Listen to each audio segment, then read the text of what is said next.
عشان تنزل وزنك دهون في 20 يوم وإن شاء الله ما ترجعهمش تاني. تاني يوم من التحدي معانا وهو الصيام. الصيام المتقطع من 14 ل 16 ساعة صيام. هتعملها سواء الصيام الجاف اللي هو صيام المسلمين أو هتعملهم خلال ساعات الليل. توقف أكلك كل يوم الساعة 8 بالليل وتحسب من 14 ل 16 ساعة كل يوم.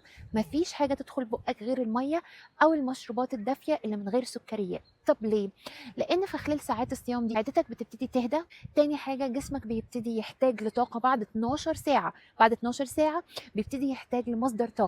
ما يلاقيش مصدر طاقة من الأكل اللي انت بتاكله فيبتدي يدور على الدهون والسكر المتخزن في الدم، يطلعه يكسره ويحرقه عشان يديك طاقة. ده معناه ايه؟ كل ساعة بعد ال 12 ساعة من الصيام جسمك هياخد من الدهون المتخزنة في منطقة البطن أو في منطقة الأرداف أو الريم علشان يديك طاقة. والنتيجة النهائية هتكون ان انت تنزل وزنك دهون وان شاء الله ما ترجعهمش تاني. يلا بينا نصوم من 14 ل 16 ساعة كل يوم من النهاردة. وتحدي النهاردة لازم تبعتوا لي ان انتوا عملتوه وتشيروا الفيديو ده مع حد. التحدي عشان تثبت ان انت عملته، صور الساعة اول ما تبتدي صيامك وبعد ما تنتهي صيامك. وتاني حاجة تبعت لي ان انت شيرت الفيديو ده مع حد. وكده انت عملت تحدي النهاردة. وما تنسيش هنعمله لمدة 20 يوم سبت. يلا بينا نخسر وزننا دهون وما نرجعهمش ان شاء الله تاني. lose 6 in 20.